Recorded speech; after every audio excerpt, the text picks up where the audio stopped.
docking. This footage was taken a short while ago.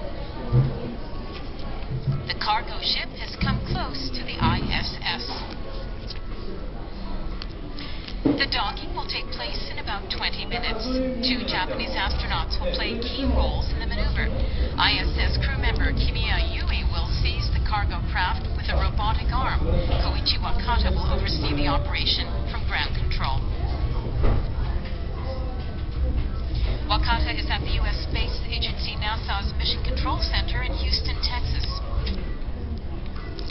HTV is ready to proceed to capture point.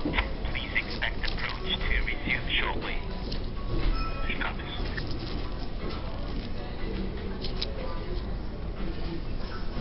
The cargo ship is carrying supplies for the ISS. This is the first time Japanese astronauts have worked together on the ground and in space to dock a cargo ship.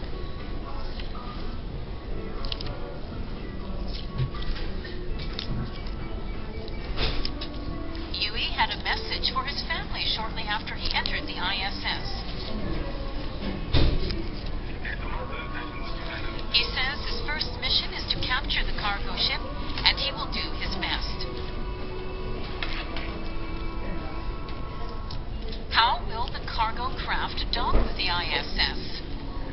Konotori 5 will come within 500 meters of the space station.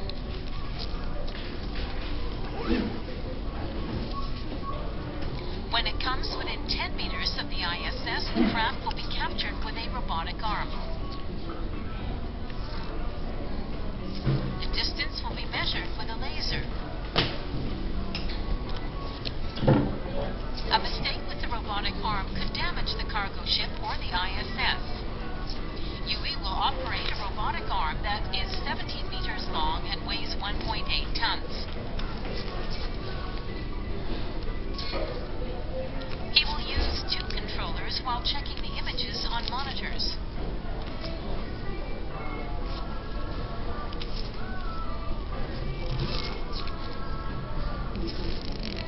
Akihiko Hoshide has carried out a similar mission.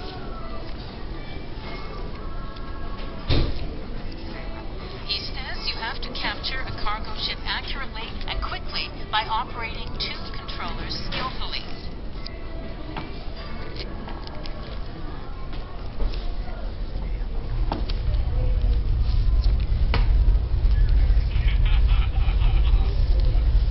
Yui arrived on the ISS about a month ago.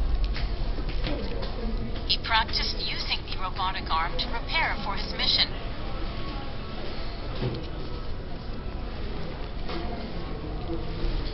He also sent tweets about his training.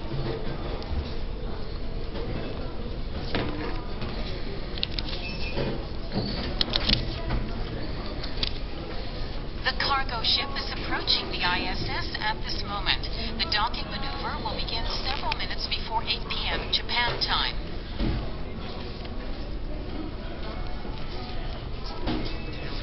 Hoshide says the ground control team and Yui and other crew members on the ISS have repeatedly rehearsed the mission, and he hopes they will succeed.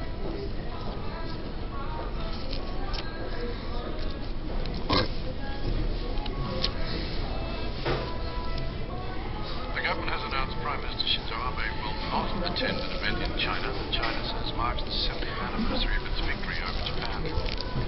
Abe said the situation at Diet led to this decision. He will continue to seek a summit with Chinese President Xi Jinping on the sidelines of international meetings.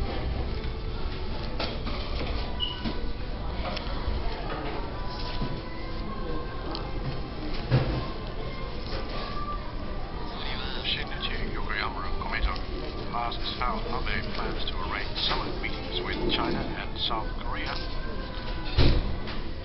Now that his cabinet has endorsed his statement, 70 years since the end of World War II, Abe says he's decided not to attend next month's China Western event after considering the situation in the Diet. He says he'll seek opportunities for frank exchanges with China's leader on the sidelines of international events so they can join efforts to promote bilateral ties.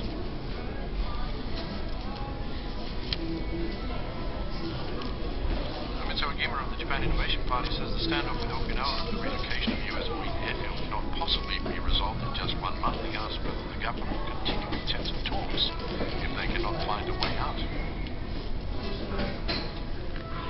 Chief Cabinet Secretary Yoshihide Suga admits there's still a huge gap and stresses the importance of continuing dialogue.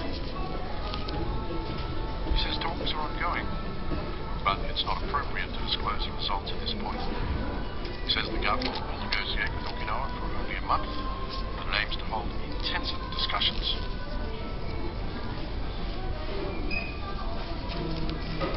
Yoshiki Yamashita of the Japanese Communist Party asked Abe whether Japan's war against China and in the Asia-Pacific region amounted to aggression. Abe says his 70th anniversary statement is based on a report by the panel tasked to map out a vision for the 21st century. He says he agrees with the report that some of Japan's wartime actions may be seen as aggression.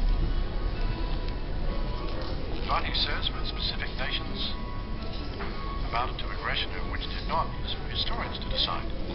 The important thing is to never again threaten or use force to resolve international conflicts.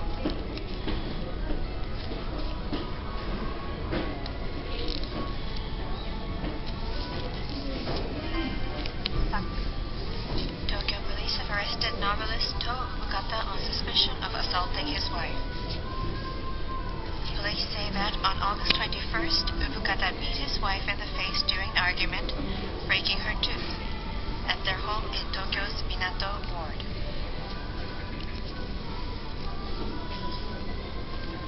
Fukata is a best-selling writer of mainly science fiction and historical novels, including the award-winning Tenchi Meisatsu and Mutsukuni Den. Fukata is reportedly denying the allegation, saying that he argued with his wife but did not beat her. Top officials from the two Koreas have failed so far to reach an agreement on ways to ease the friction between them. More than 24 hours have passed since they resumed talks at the truce village of Panmunjom in the demilitarized zone. Tensions are mounting between the two Koreas as the talks stretch out, but both Koreas maintain a hardline stance. The North Korean military has continued provocative movements by mobilizing many submarines and increasing the number of soldiers at the front. Spokesperson for the South Korean Defense Ministry told reporters that in the case of provocation by the North, the South would retaliate so severely the North would regret its actions. Japan's national baseball team of players aged 18 or younger played a practice game with university students today. The Under-18 Baseball World Cup tournament was 4 days away.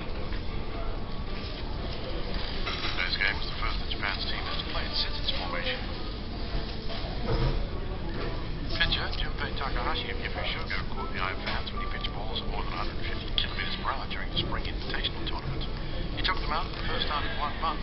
He missed out on the Summer Tournament because of leg injuries. Today he pitched balls up to 147 kilometers per hour and struck out 4 batters. Takahashi says he hopes to become more used to standing on the mound so he can enjoy showdowns with batters.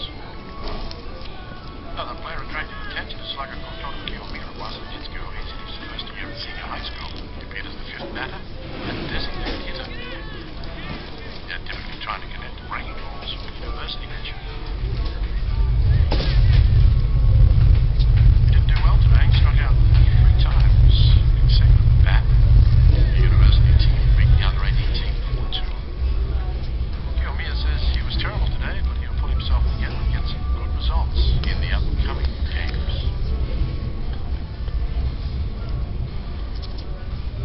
And now the weather. The 15th typhoon of this season is moving north of Amami Oshima Island. It will approach southern Kyushu at daybreak and move to northern Kyushu by noon. The typhoon will then move into the Sea of Japan. The typhoon will approach Kyushu while retaining its power.